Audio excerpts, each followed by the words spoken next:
নমস্কার বন্ধুরা, কৃষি সুরক্ষা চ্যানেলে আপনাদের সবাইকে স্বাগত। আম আমাদের জাতীয় ফল এবং সারা বিশ্বে এটি পরিচিত ফলের রাজা হিসাবে। বিশ্বের সবচেয়ে বেশি আম উৎপাদনকারী দেশ ভারত, আর আম রপ্তানির ক্ষেত্রেও ভারত শীর্ষস্থানের দেশগুলির মধ্যে অন্যতম। তবুও বাস্তব কথা হলো, আম গাছে যে পরিমাণে ফুল আসে তার থেকে খুব সামান্য পরিমাণই কিন্তু ফল ধরে। ফুল আসার শুরু থেকে ফল সেট হওয়া পর্যন্ত কি কি করলে ফল ঝরা কমবে ও ফলন বাড়বে সেই নিয়ে আলোচনা করব। আম গাছ যখন ডালের আগায় ছোট ছোট সবুজ ও হালকা লালচে মঞ্জরি দেখা যায়, তখন বুঝতে হবে ফুল আসার প্রাথমিক পর্যায় শুরু হয়েছে। এই সময়ে গাছের ভেতরে ফুল গঠনের জন্য পর্যাপ্ত পুষ্টির প্রয়োজন হয়। বিশেষ করে বোরন ও জিঙ্কের চাহিদা সবচেয়ে বেশি থাকে। তাই মঞ্জরি দেখা দেওয়ার সঙ্গে সঙ্গে প্রতি লিটার জলে জিঙ্ক সালফেট 2 গ্রাম, বোরাক্স 1 গ্রাম ও চুন 1 গ্রাম মিশিয়ে স্প্রে করা খুবই জরুরি। এই স্প্রে 7 দিন পর আবার একবার করলে ফুলের গুণগত মান ভালো হয় এবং পরবর্তীতে ফল সেটের সম্ভাবনা বেড়ে যায়।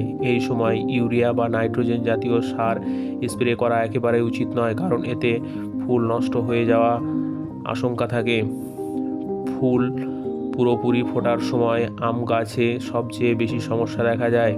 পোকার মধ্যে আমের শোষক পোকা ও চিরুনি পোকা, এবং রোগের মধ্যে পাউডারি মিল্ডিউ রোগ।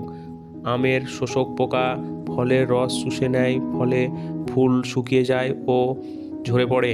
এই পোকা দমনের জন্য প্রতি লিটার জলে কনফিডার, যেটা ইমিডাক্লোপিড 1 ml বা একতারা 0.5 গ্রাম ব্যবহার করা যায়। তবে স্প্রে অবশ্যই সন্ধ্যাবেলায় করতে হবে, কারণ দিনে স্প্রে করলে মৌমাছি মারা যায় এবং পরাগমিলন কমে গিয়ে ফল সেট অনেক কমে যায়।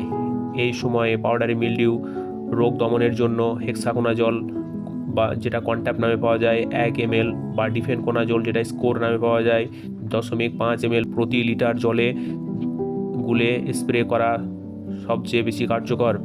ফুল ফোটার সময় পরাগমিলন একটি অত্যন্ত গুরুত্বপূর্ণ বিষয়। মৌমাছি ও অন্যান্য উপকারী পোকা যত বেশি থাকবে ফল সেট তত ভালো হবে। তাই সকাল 6টা থেকে 10টার মধ্যে কোনো ধরনের কীটনাশক বা ছত্রাকনাশক স্প্রে না করাই ভালো।